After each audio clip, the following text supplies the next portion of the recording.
All right, guys, the club is back from NFT NYC. It's been a hot minute since we've done a proper show. We brought some friends in from our buddies over at Club MGMI. We got Lou from Lucky Trader, Tig Bo from the Hot Doug's Project. We got Clay and Jack here. We'll find out about Jack masquerading as an NBA player at the NBA draft, all tonight on Club Top Shot.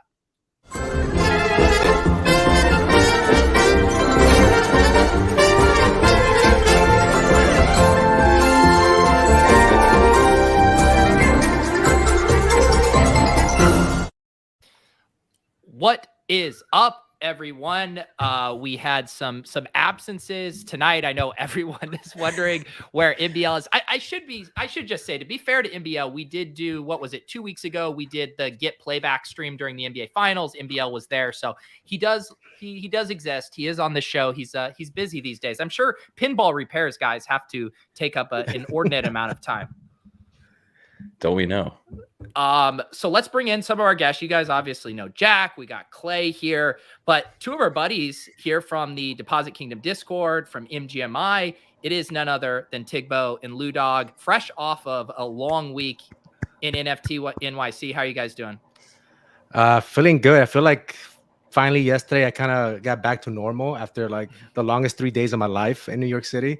I spent a couple of nights with Lou, so he knows we did some wild stuff. But yeah, glad to be here. Appreciate you guys having us on. Yeah, Tig was the biggest partier of all of us that week. We went out. What was that, Tuesday night? After the Moonbirds party, we were out trying to find bars that were open. I thought it was a city that doesn't sleep. I guess it was a Tuesday, but it was the city that closes at 2 a.m. on weekdays. That's what it is. Yeah, apparently. Clubs are open. The club goes up on a Tuesday, not bars. That's your problem. No, it's the nights of DGen were part of the problem. I show up to your guys' party at 11 p.m. You guys are shutting it down. What's going on? Had the matinee special this time. Not very DGen like. Yeah. Hey, we had to provide the DGen activity during the more normal hours. You know what I'm saying? Yeah. Tig, I think the last time I did a stream with you, or granted, actually, I wasn't on it. I think Mans did a stream with you. Was the last time you graced these airwaves? Yeah, that's right. Mans doxed most of us that day, showing our addresses. But speaking of Mans, I appreciate you reaching out to him because I spoke to you during dinner saying that Mans was a little late on my birthday cameo, which that day was my actual birthday, so it's all good. But 48 hours later, I received my cameo, so definitely give him a thank you for me. Yeah, he came back from NFT NYC. He was checking his to-do list and immediately got to work on the Tig cameo there. Yeah, I get it. He said he was busy getting getting paid, so it's all good. I do want to dive into all of the NFT NYC stuff, but Jack, why don't we hear about your NBA draft experience, specifically you potentially pulling a fast one over on some journalists who mistook you for an actual NBA player? Call me Christian Brown, please. Thank you. Thank you very much. So I was going to the draft Thursday night, Brooklyn, getting ready for the draft. And I was like, what can we do that's a content play that would be entertaining? And this was coming off the fake Clay incident, if you guys didn't see the fake Clay incident.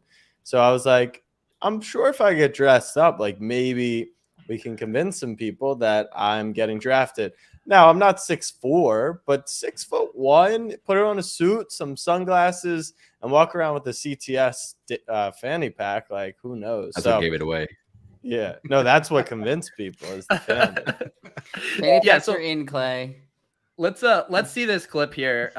Jack, who is this journalist? So this is ESPN. Cassidy. Yeah, Cassidy Hubbard. All right. Christian Brown. So a lot of people got invited into the green room tonight. I was one of those people, but in case one of the teams sees my tape. Look at her producer here is so good right here. The replies are the replies are funny. You gotta pull up this guy. I'm just sending you a link to him right now. Okay. Yeah, right there. Those are great. So you wanna know what's actually hilarious? Is Brown actually wasn't on the floor, didn't get invited, and got drafted in the first round. Like, it actually played out to, how we were fibbing, and he got drafted to your Nuggets. So shout out the Nuggets and Christian Brown. Yeah, not many people fell for it, sadly. A few other people were trying to do it with like 6'5" people, so theirs was going much better. But we talked to ESPN, House of Highlights, so we got the shoes. Did you see the shoes? Let me go back. I mean, I like that you viewed the Club Top Shot fanny pack as something that would help sell you as looking like an NBA player. I mean, that's the one thing that threw it off was the shoes. I had to do a promo TikTok for those shoes. So the Galaxy Mellows. It's up now at Jack Sentiment 23 on TikTok. Anyone wants Get to out of check here. that out? It's not on Instagram. I know that's where you normally peep it. It's a really bad piece of content. So go check that out. If Jack had the Burb fanny, he probably would have gotten to the green room. I'm just saying. True. I probably would have actually gotten drafted. There you go. Yeah, even better. Did you guys see today at Wimbledon? Yes. Alexis Ohanian had it on. Yeah. Did it? I was in the gym earlier and I look up and I see him cheering for Serena in the same fucking hat I'm wearing. I'm like, are you kidding me? And then I did check our Parliament thread in GMI and you guys had already flagged it. But I mean, what a nice organic marketing move there for him. Yeah, Lou was all over that. Our resident influencer, Gulo, Burb influencer, was all over as well. So shout out to him. So let me compare, because you guys, Lou, did you get both a Moonbirds and a Club Top Shot fanny? I just have the Club Top Shot. This is what I was wearing at the Moonbirds event. Yeah, actually. Wow. I wasn't wearing the Moonbirds one. Yeah. So what, I mean, it is Lululemon Moonbirds fanny pack, right? So it's going to be hard to compete with that quality. I They think. got a Lulu one. Yeah. Only Lulu. quality from K Rose, man. Only quality. It was funny because we walked in and I walked in with one of the other club members and we saw the line for merch and I'm like, I really want merch. I don't want to purchase anything. So we go upstairs, we meet up the rest of the guys, and they're like, no, the merch is free. You get to pick 2 things of whatever you want. So we immediately just went back down, made the line. I think Dangy and these guys met us up. So they got in and skipped the line with us. But yeah, man, it was Lululemon. They even give us the insulated cups, like for the beers and stuff. It was dope. I grabbed one of those. It had like a dope emblem engraved in it and everything. So yeah, man, they did a lot of cool stuff for us. Give me the other, I feel gypped out. I've been holding on to this fucking Moonbird nesting and all I have to show for it is this hat and about 500 of the same stickers. I didn't even go to the party. I mean, how were the cocktails? Did David Blaine make you disappear? Okay. Was Kevin Rose slinging cocktails? Like what was going on? Yeah. So it was a lot of people in there. So the second floor was where the main stage was at and most of the crowd. And then you had the top floor where everyone else was kind of scattered around. The lines weren't bad for food. There's plenty of food everywhere. So if you're hungry, you got food. They're bringing them around in little baskets. Yeah. Like yeah. They're like nested cookies, which is pretty dope. So all the drink lines weren't bad at all. Bathrooms weren't bad. Obviously because there are a bunch of dudes in there, but other than that, the bathroom line was probably worse than the drink line. Yeah, that's true. But David Blaine, I didn't see David Blaine just because I think he was with like in the front and stuff, just walking around. But I saw some crazy clip. He like sewed his lips shut in the crowd, which is like just weird and wild. But overall it was overall he was like bleeding and shit. It was so weird. Fuck that. Yeah, but it was overall, man, like we had a great time. The drinks were plenty and the cookies were good, so can't complain. There you go. I mean, Lou, you went right from the Club Top Shot live show to the Moonbirds. I was bummed not to make it over there, but which party was better? Ooh, tough to say. I mean, I wasn't Be careful really how you answer at this the party. Yeah, there's a remove not that button tough. right at the bottom. It's not that tough, Lou. It's not that tough. I mean, both of them had some free drinks at it, some entertainment. They're both good. I got to take a picture with my own Moonbird though at the party, so like that was pretty cool. I didn't get to see David Blaine. I think he made himself disappear pretty early on before we got there. We missed out on arguably the best part of Moonbird party too, which was when Kevin and Justin were getting tattoos. They were getting the tattoos on their arm of the Moonbirds. So I feel like maybe I missed the best part of Moonbird. So maybe it was the CTS party. Underdog, the offices were pretty cool. Hadn't been scared the shit out of me. Hi, Haley. I'm glad you got Jack back the other day on Instagram. You finally got him in a candid moment on the couch. What? Playing video games? Yeah, she got you just in the way that you always are, taking Yeah. pictures of her unsolicited. Yeah, but she's normally sleeping or doing something Yeah. crazy. I was just jamming on Mario Super Strikers. But Lou, I did hear about the way they were doing the photos of the Moonbirds. I guess I should have then had a man's coin set up at the Underdog offices where you project your serial number on the wall and then get your photo with your man's coin. Yeah. It was so it's this app called Token Frame. So it's kind of like what's the thing Top Shot had where you can get a Top Shot on loop. Users. No, it's like infinite objects. Yeah. So it's similar to that where you buy the frame and then you just connect to it and you can put up your NFTs and you can like change them however. Yeah, one of those. But this was a 55-inch frame that they had.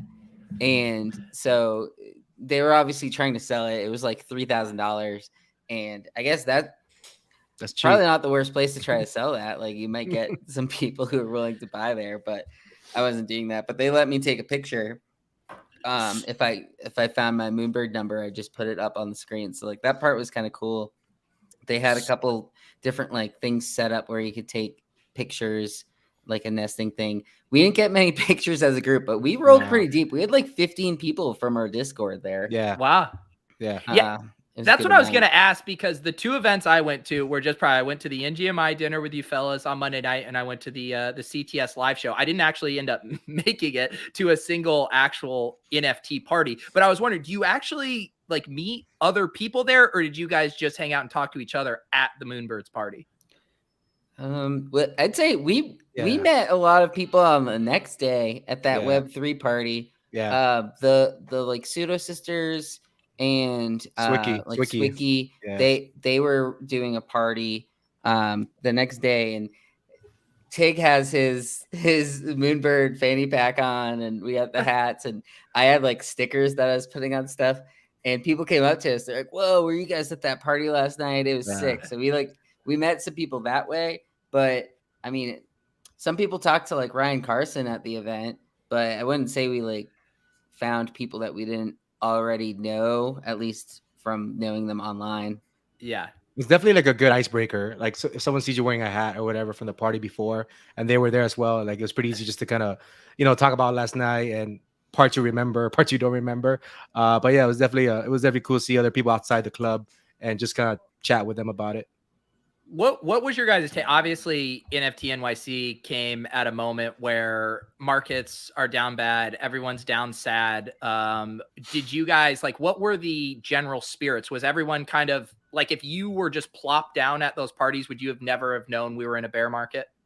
Honestly, it's funny because I mentioned that on Twitter because Carlini had a post about it, and for Ozzy, I can't recall once that we spoke about market price or the price of ETH or how we're in a bear market. It was just talking about the projects we're in, just the stuff we normally talk about inside the club, the inside jokes, and then people outside the club. It was just at that moment, and why they were there, what they liked about it, what parties they enjoyed, what communities they're part of.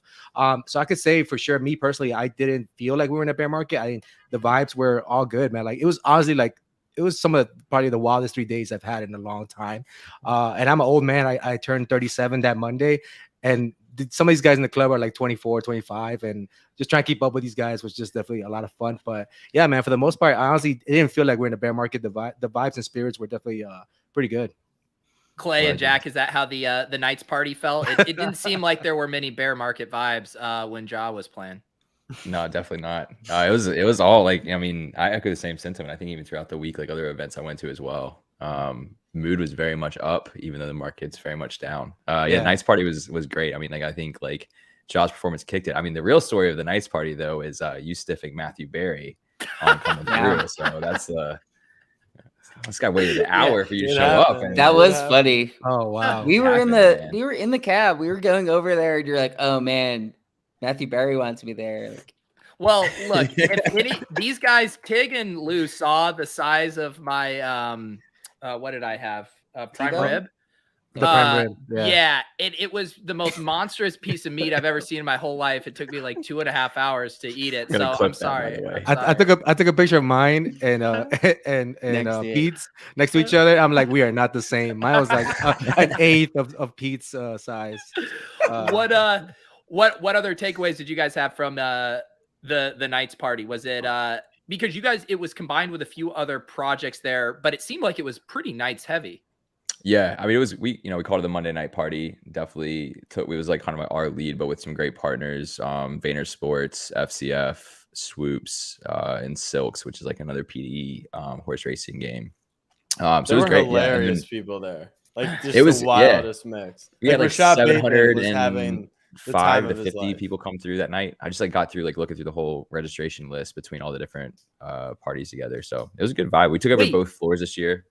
Wait, Jack, did you say Rashad Bateman was there? Yeah, Rashad Bateman, Evan Ingram. Why didn't you text me? Like, no offense, Matthew, but if you guys would have told me Rashad Bateman was there, I would have checked that prime rib. He was having so much fun too. He thought the Knights were the coolest group of cats in the world. So I should tweet out that we got a couple photos of him and from the photographer. I should tweet out one. Well, I also heard, I don't know if you guys, I was listening. It's like secondhand. I think it was Levitan passing along a nugget that Herzig heard from talking to Deshaun Kaiser about Will Fuller not wanting to go anywhere to play in the cold.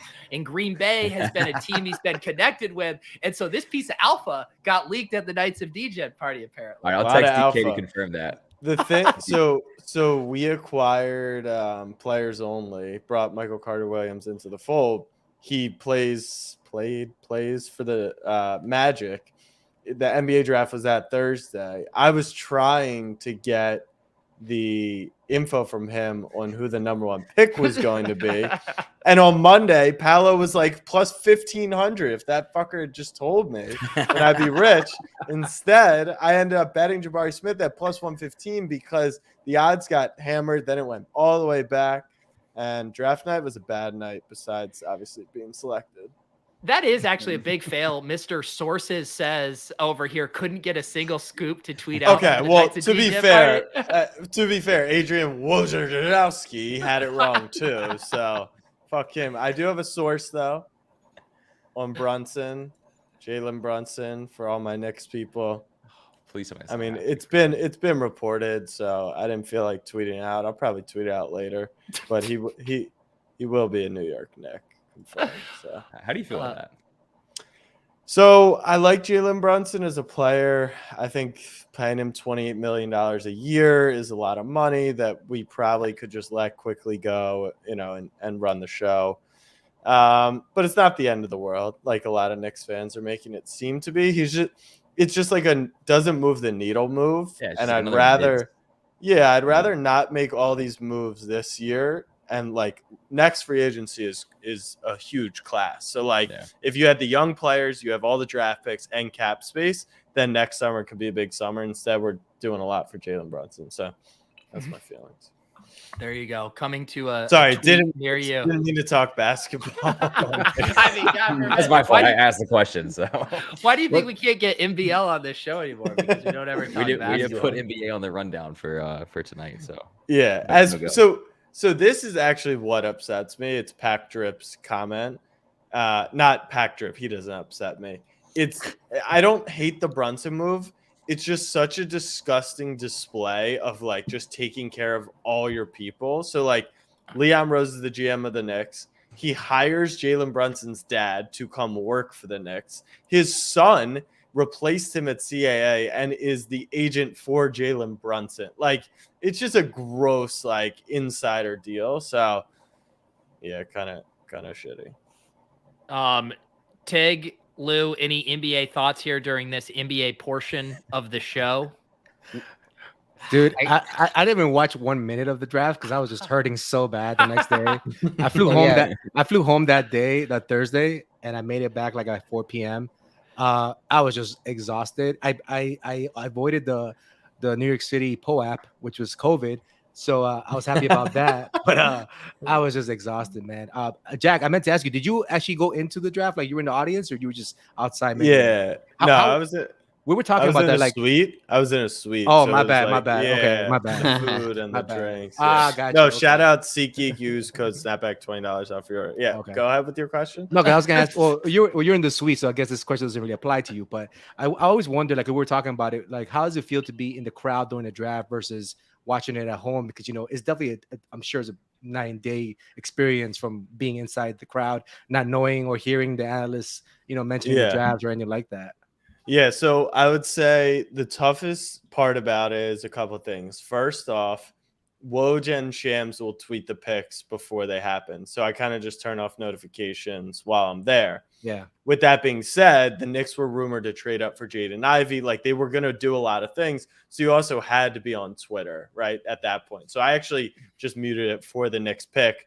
And then after I saw they traded it, then I went and figured it all out. So they tweet it first. And then even if you're not on your phone, because ESPN is doing the draft, they pull all the cameramen in front of the table that the player being drafted is at.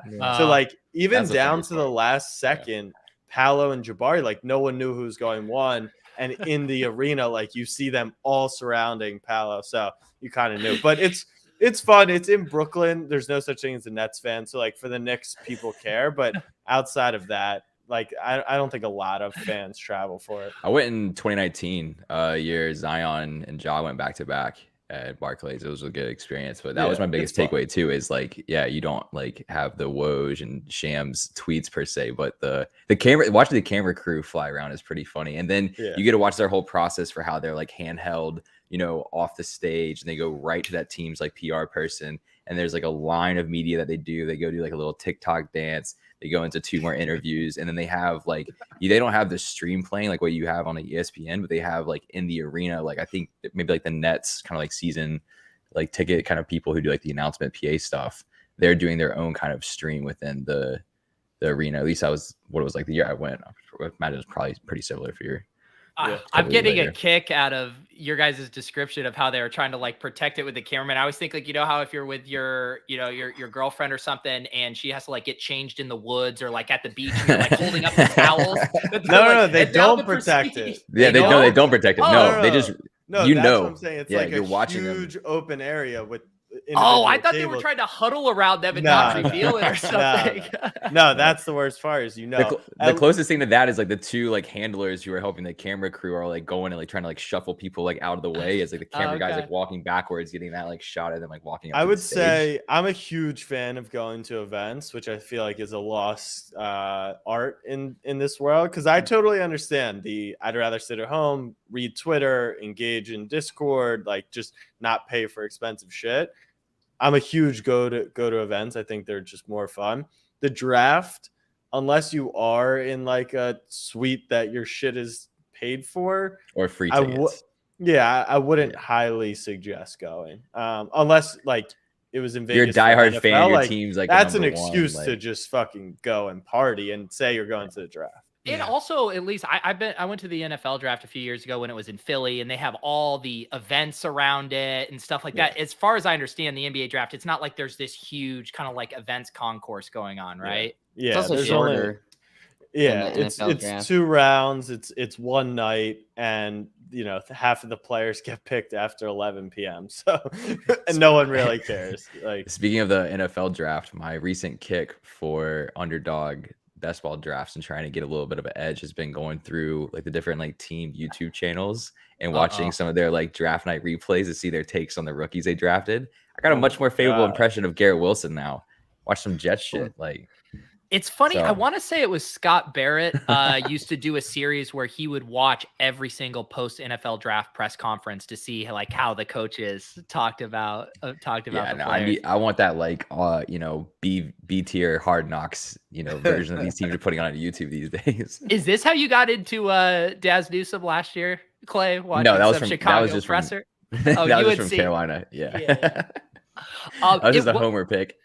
Well, it's funny you say that too, because at the underdog party, it was like, I'm talking to Jack's brother, Casey. I was talking to Allie's partner from their tax accounting firm. All these people Sean, I wouldn't Sean, that I wouldn't expect to be like super hardcore to best ball, and just like fucking just as deep down the rabbit hole as you can go. I mean, we were getting Lot and Thinks questions, and Sean goes win puppy to Sean, and I was just like, or to Jeremy, to yeah, Jeremy. that was amazing. Oh. And I was like, everyone has just gotten obsessed with it. I mean, Jack, your brother bought Brick's new overlay tool for his. He goes. Is Casey Settlement related to Jack? I was like, yeah. I was like, why? Wait, what's like, Brick's tool? He has this app cool. overlay for underdog drafts where you can like upload certain information next to the players while you're drafting. So you could have like their week 17 matchup, what your exposure is already of how many times you've drafted them. Sick. And so how much is that? it's like $25 a month. But I was like, Casey is down so deep down this rabbit hole now. He's obsessed with it. Yeah, he's legitimately obsessed, and I guess that's Underdog's magic. Is like they're they've created addictive. this. They've captured it. It's addicting, man. It's ridiculous. How many people do you think will max enter BBM3? Because that was the crazy part, is talking about like, yes. By the way, I do have a we're early story in a second, but for best ball, we're still early because you only need something like, what is it, 3,000 people to max enter? That might be terrible math, but I think it's some number that it's like 4,000 people or something to max enter, and it feels like. Let me like check your math here. Seems a little suspect. Low. You would need you're right. 3,100. 3,100 would max it. Yeah. That's now, not of crazy. course, if one person max enters and one person does one, you're very far away. But it feels like I know a couple hundred people who are going to be max entering. You know what I mean? They How used many to say of the super flexes have you guys fired off? 0. like I'm 10. at like 8. I'm not a. Not you know that what's many. so funny? Everyone loves the puppy. Love the I don't puppy. like the puppy. Well, it's because you I can you can blow through them. It's Like cheap you get 5 for comparatively. every best ball mania. Yeah, but I don't want to blow through. I want to lock in. Well, it is interesting because I think it's funny, and Tig and Lou, you guys could attest, and I haven't been hanging out in Club MGMI General, but in your guys' sports and DFS channel, it seems like all of you are just drafting best ball teams. I was like, I don't remember constantly. all of you guys being into best ball before this. I think that's the one thing that came out of this bear market is these guys just kind of pivoted back into DFS real quick. And then when the Superflex came out, they like started joining like crazy. And then I know they paused the drafts. I had to restart a bunch of them. And I know Easy was like, Easy thought he had an edge or some shit. So he was pissed when they had to restart it. But yeah, we even started how many players are in our dynasty? Oh, Dynasty League. I saw that. Best too, ball, yeah. like 22? 12? Oh yeah, because it's 22. There's Yeah, it's a double. teams. It's double. Yeah, it's double. You could draft the player twice. Yeah, we started like a slow draft, so like that's how bad things are. But but we're keeping our heads up in there and just pivoting off to a DFS. It was a 0.5 entry, so that's like $100 right now. So not bad. I mean, all jokes aside, it really is the best thing to do in this stuff. I mean, everyone always jokes about touching grass, but And this stream is sponsored by Underdog. Sponsored by Underdog. we There's can one talk place about to go to touch grass. It's No, good, but- like in the off season. Yeah. But I just think in general, like a watch pot doesn't boil. We all have addictive personalities. Clearly, we throw ourselves into these things, and to I don't know various what you're talking extents, about. we were all. I mean, at various points, all of us were so deep down the NFT rabbit hole. Like, I remember doing our ship chasing stream last January. This was in the Top Shot, and like Pat and I's eyes were glazing over because we were just watching the sales feed. And Gretch is like, "Who am I even talking to anyone right now?" Bro, we didn't Like, sleep for 3 days because of Top Shot. Yeah. God, the best time ever. That was a euphoric period of my life. Yeah. There's like a natural whiplash to that, right? Where it's now like, okay, there's not a ton to do other than like sitting on your hands. Maybe there's some opportunities out there, but I do think it's healthy to find some alternative hobbies so you're not just entirely emotionally invested in NFT prices. Well, I think is also because a lot of us kind of came from the DFS side, which obviously because Bales went into Top Shot, and you guys know the rest of the story. So I feel like kind of pivoting back to that just seems natural. And right now, there's not much happening in the space, so people are just kind of sitting in their hands and just kind of grinding these best ball drafts. So that's the best thing happening right now. Yeah. Can we sleep yet? No, it is true. It is really it's a really great fix to fit in. And I do think why we are doing our underdog promo here, that Superflex draft, 85% filled. So that thing's gonna be filled in what, like 36 more hours? Yeah. Yeah. When did 41% Mahomes in that? Pretty high. is it Tuesday? Which day When did that it came out? It launched like right after our part, after he asked that question of when Yeah, it was puppy. Thursday, I believe. So yeah. it was like 2 days later. Yeah. Yeah. I also do want to make sure before I forget as well, I want to give a shout out. First of all, the Underdog for hosting us for the live show last week. That was very nice of them. They welcomed, 25 to 30 of us in there, provided us with Los Dos and drinks, also all the tech setup. Also shout out to Greg and D-Mang, two of our VIPs who came out and helped with the live streaming portion. Obviously, Jeremy for being a guest, Andy, Clay, Jack, myself, our friend Mike Zakarian, aka Top Shot Tony, swung by. It was just a very good time. We do have the video. Shout out the Mans. The Mans was Mans there. The video has a little bit of, I think we had some technical difficulties. I put a timestamp in there. You can jump if you're really interested, but it was more about the IRL experience. And I had a great time last Monday or Tuesday. I'm glad we were able to pull that off. Yeah, that was a special night. That was a lot of fun. Didn't we, Lou, did we see Zakarian at the line for the Goblin party? I really doubt it. I think Herzig.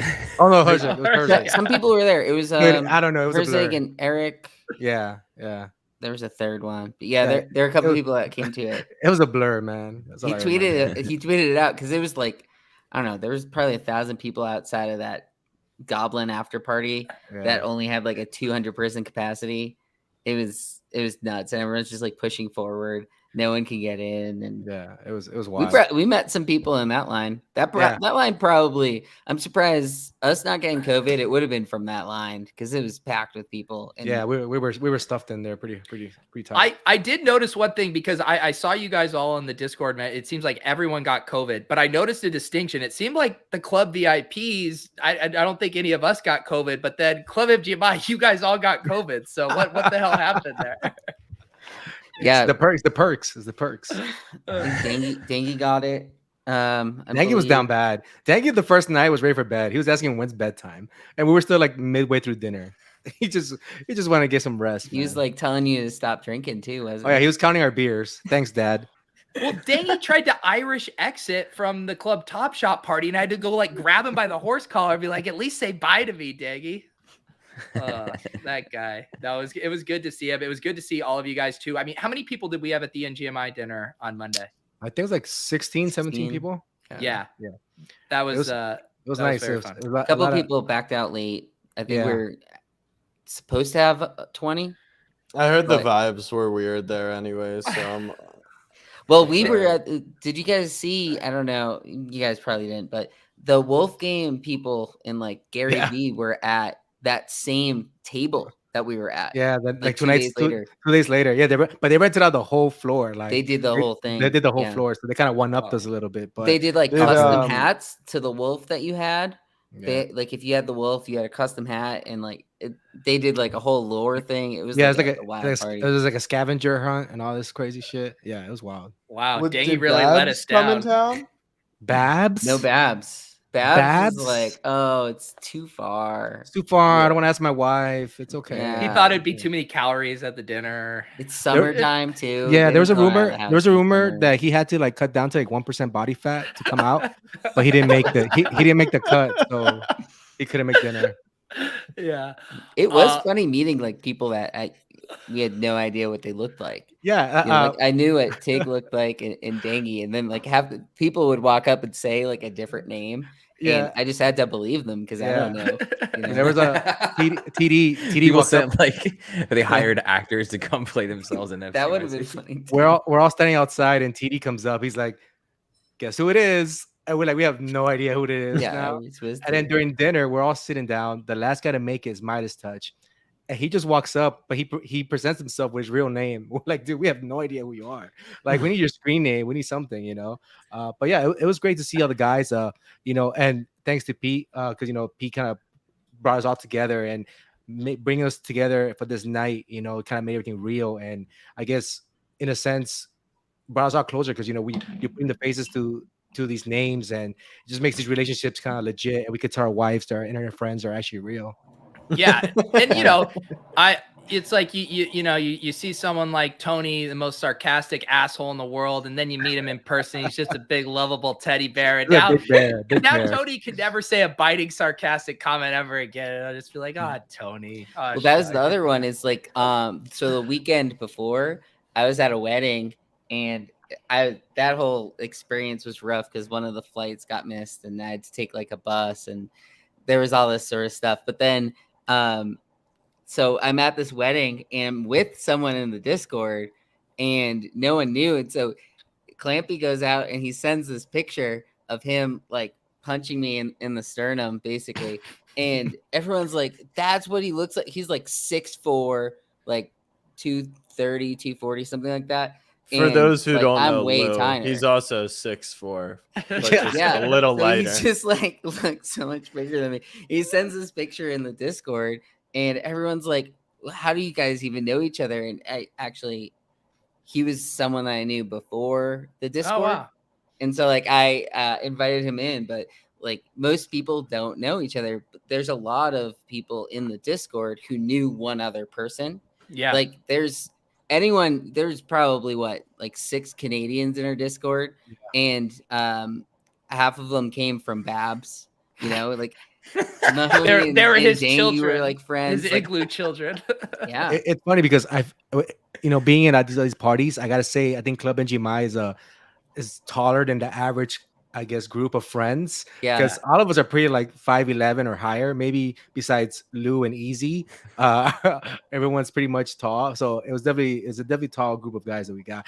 Clampy is definitely not 6'4". That dude's like 6'7", dude. Wow. That dude's towering over 6'7", Lou. Wow. That dude's like big. 6'7". He's a big. Yeah, He's like 280 or some shit. That was the other thing I noticed, because there were people on Twitter like making the jokes, and it was like everyone that I knew from our Discord was like 6 feet tall, but then any other influencer that I met that I had only known from them before, I'm like seeing eyesight to them, and I'm like, wow, like everyone in our Discord super tall, and then all the other influencers are not.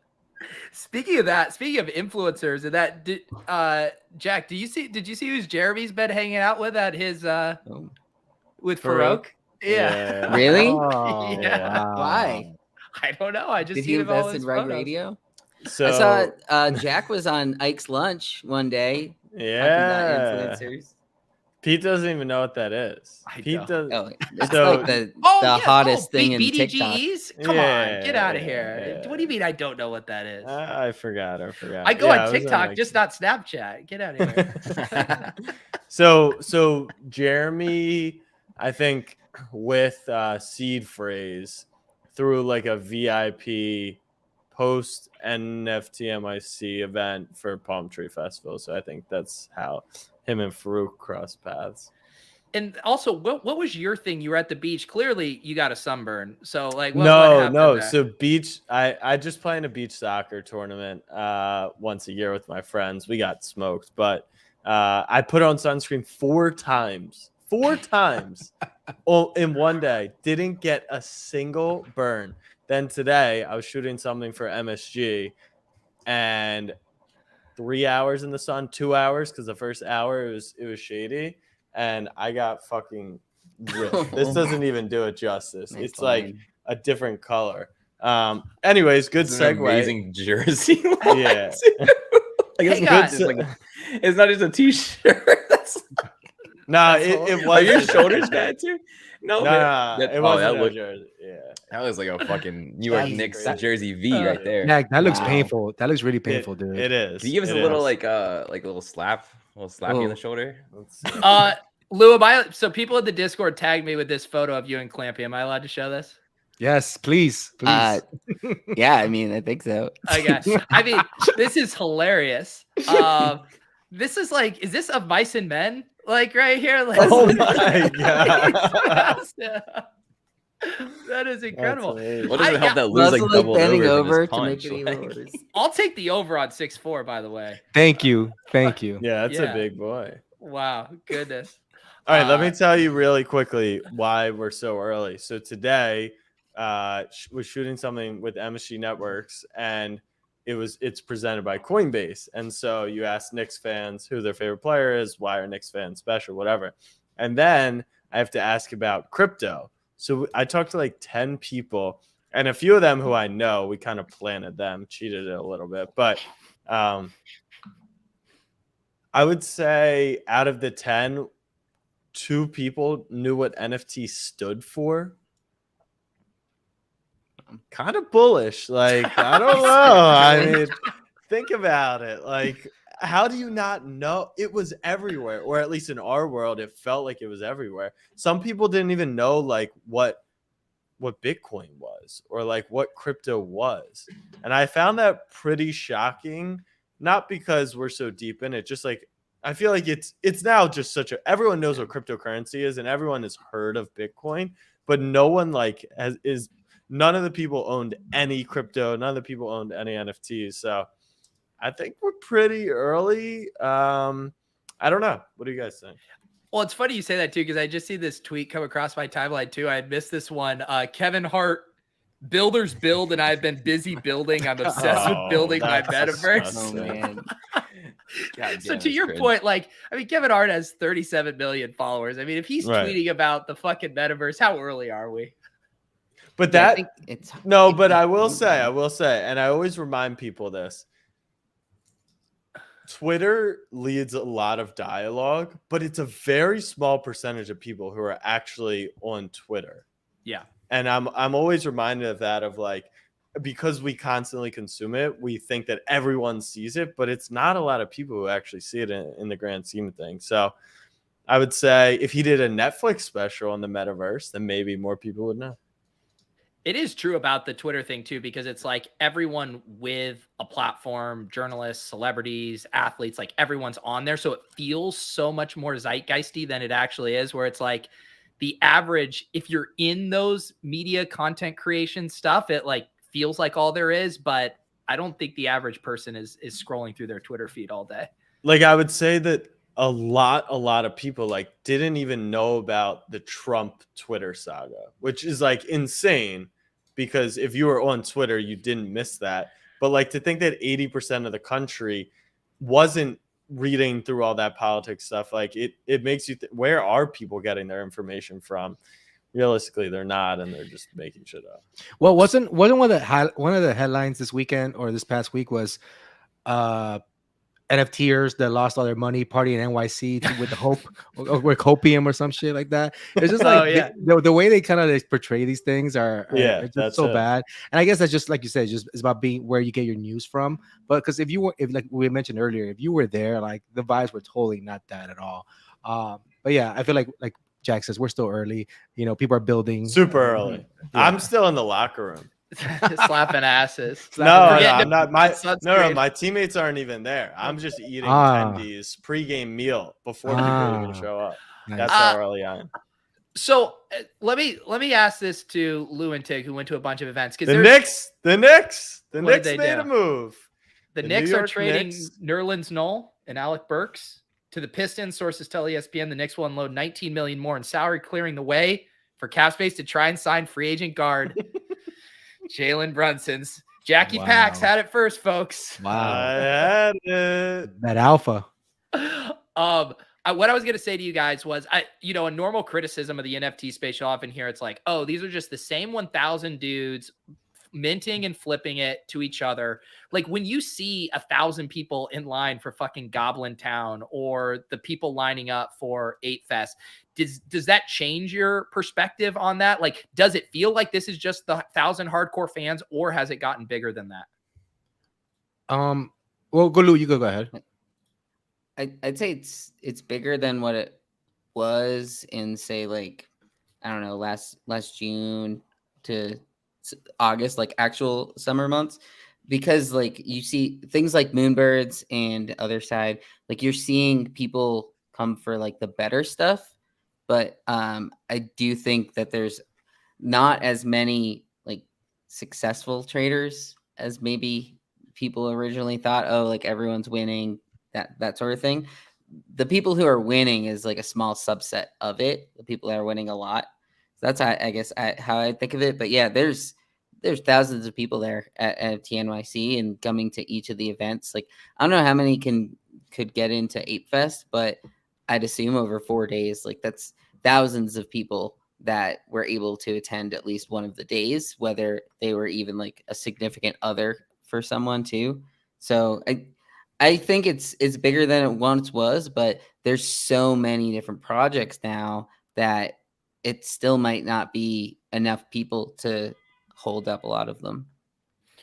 Yeah, and I heard you talking about it a little bit with Tyler, and I should recommend too, if you guys aren't listening to the Lucky Trader podcast that Lou does regularly with Tyler, like if you want just your nuts and bolts, stay on top of what's going on in the NFT space in a quick, 60 minutes, a couple times a week, highly recommend checking that out. And you guys also have the beta version of your app as well for tracking NFT projects. When are we out of beta? Or are you guys going to pull a top shot on us? Well, it'll be it'll be like a public beta, I still think, but probably next week or the week after. Right now we have it where there's certain communities, like one of them, Knights of Degen, Hey, how you doing? If you hold some of the projects that we've had like on our shows or some sort of connection to in the past, we're giving access to those people first, and then you can give us some feedback and we fix things on the back end before just sending it out to the masses. So yeah, that's basically an app where you can get notifications for projects that you're following. You can just get push notifications. So we have our Lucky NFT News account on Twitter that posts 20 times a day or so.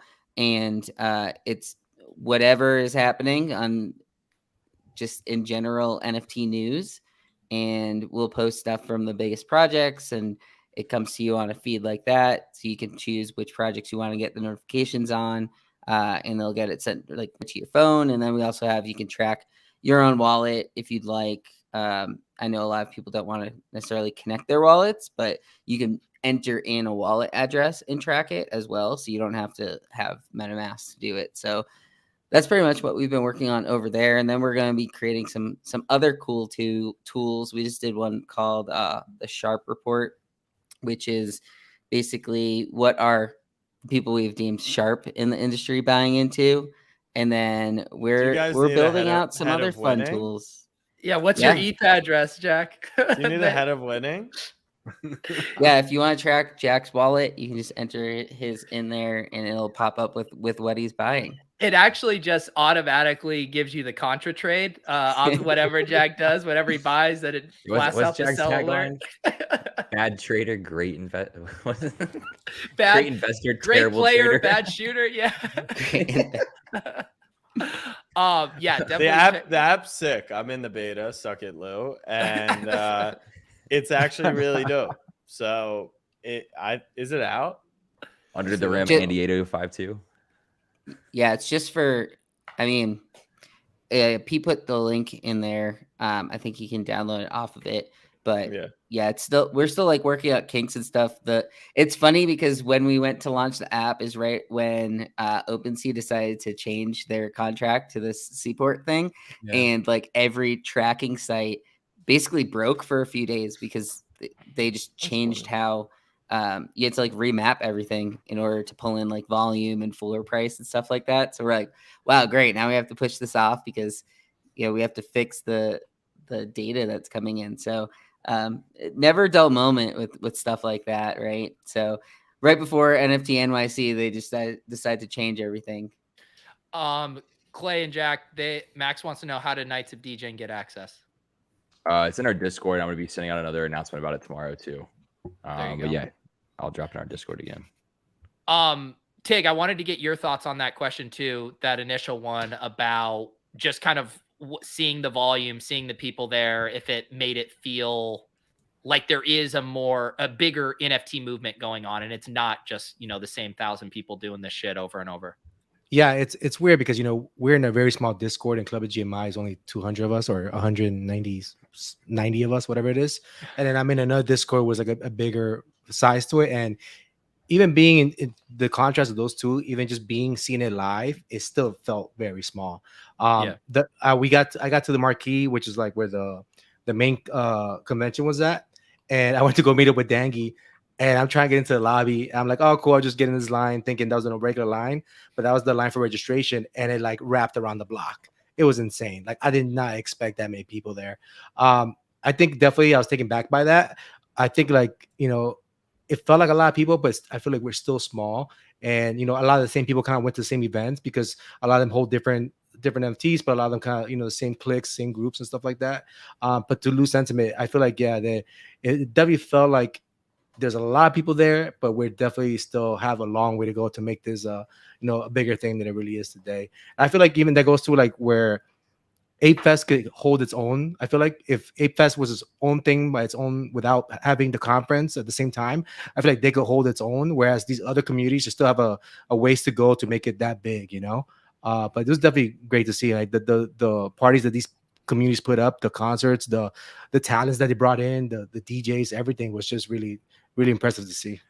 Yeah, I feel like if I were Yuga Labs, I would want to plan 8 Fest on either the before or after NFT NYC. Like, don't overlap. You could close it down, you can kick it off or whatever. But like you said, it can pull its big enough crowd on its own. Why try to compete? Because there's a lot of people. I mean, you had to choose, right, between going to Moonbirds or going to what, third night of 8 Fest or whatever.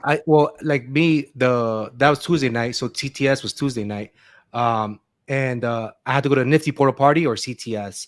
But I knew I was gonna see you guys at the Moonbirds party. Fucking decision. Oh, it was not. That shit was lit. That shit was a Mr. Purple. It was like a rooftop bar. They cleared the whole thing out. Oh, Mr. Purple. Dude, that shit was insane. Like the moment I opened the elevators, just that whiff just hit me. I was like, oh, it smells good in here. But Jay, are you an intern in New York City this summer, my man? Hey, I'm down, dude. But no, it was like, it's tough because meanwhile during this whole 3 days, the convention is still happening, like the conference is still happening, you know. So people that actually pay to go to the conference, you have to decide between going to the conference, seeing the speakers, or, you know, going to the satellite events of these NFTs that you hold, these communities you're a part of. So I think that's kind of something you have to work out of. I mean, it's definitely way bigger than it was last year. I feel like they need to shrink it down. They have way too many speakers. I feel like it. A lot of them weren't even that experienced to be on stage speaking about certain subjects. I feel like they shrink it down, make it more intimate, kind of work around where, you know, they don't conflict with other parties or other communities. I think it'll definitely be a lot bigger. I feel like even throwing a festival on its own without having the conference would fit better. Where the communities are all inclusive, you know, where some people mentioned on Twitter where like it kind of sucked where, you know, I went to an NYC to hang out with my friends, but some of my friends can't get into these parties because they're not holders of the same communities I am, which it shouldn't be that way. You know, it should be more like a festival vibe where all these communities are all together in one spot and we can all hang out together. So yeah, I feel like in the future is going to be some type of shift towards that. But I feel like definitely for sure, 8 Fest is going to be a single event that they could hold on its own somewhere in a more central location, if anything. But yeah, I feel like that's where we're going. I think isn't this the hack, right? It's like you have your event and it's open to anyone, but you token gate the free drinks and the merch and stuff like that, where it's like you got to show your proof to get your Lulu, you know, thing. But like if you want to bring 2 of your buddies, like they can come in and pay for their own drink. Exactly. Yeah, like you make it token gated, and you don't have to make it VIP or anything, you know, whatever like that. But yeah, you get perks as being a holder. You know, you get the free merch. You get certain perks of just holding this token. And meanwhile, you can still go with your boys, hang out, have a good time, hang out whoever you want to, but still have these, I guess, merch stands. The vendors will be the NFT communities, you know, that you could go visit and hang out with. That's what I feel like it should be like a VIP section. Yeah, I think Apes did that. Yeah, but I think I don't understand what the VIP section of a Ape Fest was for. Like, you guys are all ape holders, you guys are all mule holders. What the fuck's the VIP difference? And people are just walking in and out of that thing anyway. So, well, the other thing is there's also like so many holders on a lot of these projects. Even the Moonbirds have this issue. Goblins probably have the biggest of the issues, but like it's New York City and like they only have so many places that they can house these events, and there's only so many places that can have an event with 1,000 people or 2,000 people. And so like that's the other issues. There's so many projects there and there's only so much limited space to have the events. There's a lot of space. It's just hella expensive to rent for even like at night. Like, I mean, there's a lot of event space if you really want to go that route. Like if you're going like, you know, music venue where you're trying to take over a specific bar, those places will fill up. But there's like there's a fuck ton of like event space. You just got to be able to pay for it, which that's the hard part. Is like a lot of projects, and in this market, like if you're looking at a bill of $50K, $75K for just a pretty bare bones venue for one night, like gotta consider those kind of things. And I feel like that it could be more of what kind of like what the Nyc DJ did with like you guys collab with other communities to bring a party together, because I mean some of these smaller communities they just can't afford these venues or the talent to put on and free drinks and free food. Like, dude, that's crazy expensive, especially in New York City, So I feel like we'll see more of that collabing, the community. Yeah, it's fun too. I mean, because then you also introduce your community to other communities, and if there are a lot of like synergy there, it's kind of a nice fit overall. Exactly. I mean, do you feel, Clay? I mean, I know you clearly are probably working on planning these events. Do you feel this pressure where it's like now events are one of the things that people kind of expect, specifically in a bear market? Like that's the one thing you can really deliver on, but like the expectations get so high for how cool a party is.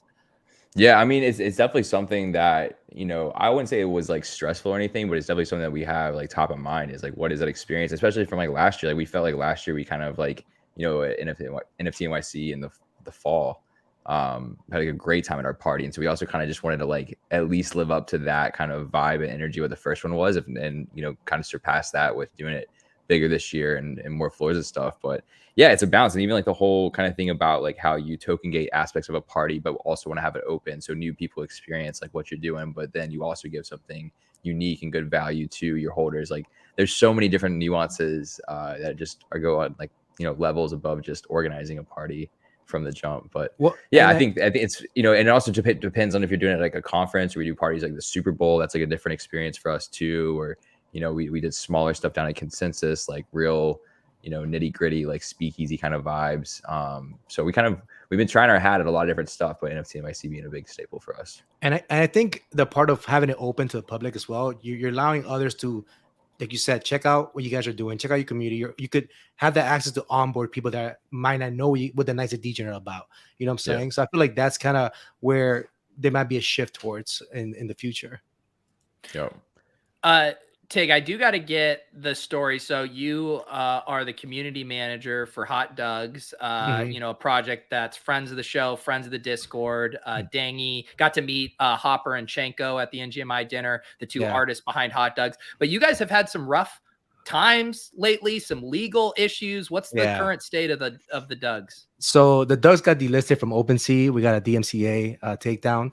Another project that's been kind of hounding and harassing us since we minted out back in March, just giving a shit about being another hot dog project, saying that we ripped off their idea and their art and all this. And it all started because I was on so before I went to New York, I was in Orlando. I took my son on the whole Disney thing, and I posted I was in a water park, and I had the Hot Doug's hat on it.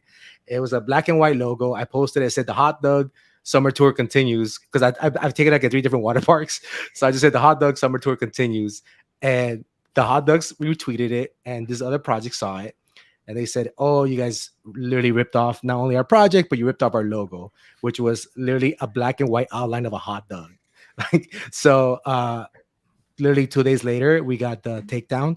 And now we were down for 10 days, I believe, 10 to 12 days. I don't know the exact day, but today was supposed to be the last day. So we're supposed to be back today, hopefully by tomorrow. But we stand by our project. I joined the team because, what Hopper and Chenko put together, I thought it was solid art. I thought it was great. And, we have proof that Chenko and Hopper, started this idea way before the project started. So, it's just something that was salty. There's been a few communities that kind of adopted the Hot Dogs and they love them. And we kind of got good momentum going and good support from all these other communities. And honestly, it was just like Floors is awesome. Yeah, man. Like they're a good group. Yeah, like Floor NFT, the Floor app, the Floor Discord, they freaking love us. They hosted us in New York City. Like we went to their event, Chris is good people. Yeah, Chris hooked us up. Chris invited us over for their live podcast. We dressed up as hot dog suits. So we showed up to them and we gave out some pins and merch. We took photos, and it's good to have people like that that believe in your project and believe in who you are, because it just shows that we created this just as it wasn't a cash grab. It wasn't a promise to create a metaverse. It wasn't all these things. It was just good vibes, good art, and just building off of that. It was the good part of the space. And it just sucks that we try to do that, but then you see the negative side of it, where someone could do something malicious and take you down just because they're salty about whatever it is you're doing, So, but we're getting it worked out. Chris helped us out. These guys, Chris is well connected. I know how well connected he was. He was like on DMs with OpenSea, like right away, helping us out. But it's just great to have support like that, and it'll get all worked out. It's no bad feelings on our end. We're just gonna keep moving and doing our thing, and hopefully continue where we were with that momentum that we had.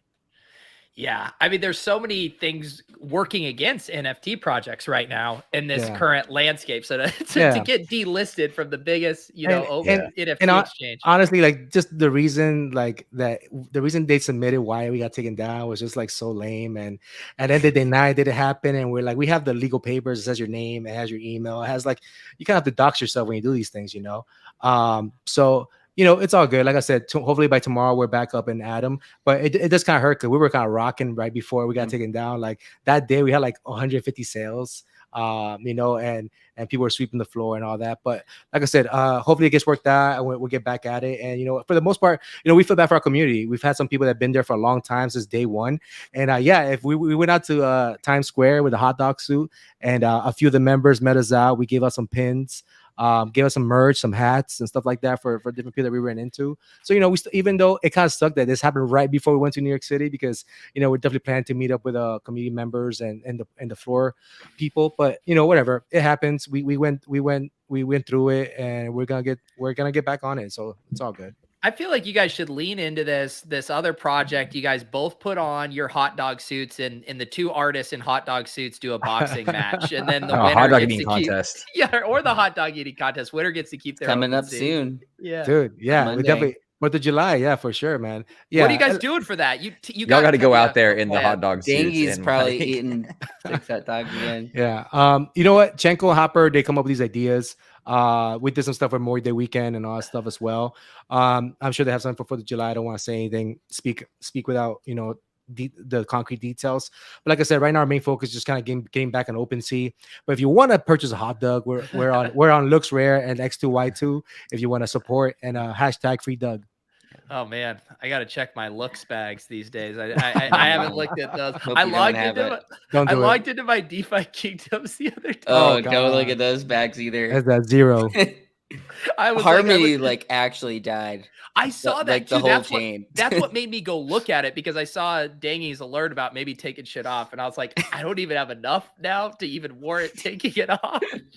Just leave it. Those bags. Just let it go to zero. Oh man. So I guess the moral of the story is, if you're down bad, if you're down sad, come play best ball with us on Underdog. Buy a hot dog while they're cheap. Well, I appreciate you guys hopping in with us tonight. I didn't want to let the week go by without a proper NFT NYC recap. And, we joke around a lot about community because it's such a trite, overused phrase, but it really is super fun getting together with all the people that you hang out with online all the time. I'll never forget. One of the first experiences I had like that was when I worked on the Fantasyland podcast way back in the day with Pat Crane. And me and him spent hundreds of hours working on these episodes. And then we met up in Vegas. And it's just this weird thing where it's like, I feel like I know you so well. And yet this is our first time meeting in person. And I know that played out for a lot of us this past week, which is really cool. Yeah, it was cool because like you meet these people in real life, and it's just like you're in the Discord, you pick up right where you were, It doesn't feel weird. It doesn't feel awkward. It's just like you've known these guys for over a year now. You guys have inside jokes. You have, these things that you shared and experienced together, the ups and the downs, So it was definitely a great experience. Like I said, thank you, Pete, because you kind of brought us all together, and it was definitely great to have all of us in one room for one night and have some good food. Yeah, that was a great time. Jack, I know you're coping through this Jalen Brunson stuff. Underdog Fantasy had a tweet that you didn't like. You okay? You all right? I'm just disturbed. That's all. But Jack went silent mode. I was pretty locked in. Let's get this guy some aloe vera, and he can get tucked into bed. Clay, anything else on your end? No, just great week. Had a lot of fun at the live show on Tuesday. It was like really cool. Getting to see a lot of you guys, and again, Tig, we missed you there, man. It would have been a lot of fun to get to meet you in person finally. But it was a blast, dude. But we were literally leaving the restaurant, and Pete and Lou booked it. I was like, where y'all going? He's like, oh, we're going to the party. I'm like, it's still going on. They're like, no, it ended. I'm like, all right, I'm out. He is. We had a Yeah, fun he little was after like party, at the though. door with us. Dude, I was literally at the door of the taxi. I'm like, yo, it's still going on. They're Oh, like, you no, it's should've came done. through, man. I was like, no, I'm out. We took over a nice little Irish pub after. For Oh, a yeah. few Oh, hours. nice, nice. Yeah. Nice. Real dank smelling in there.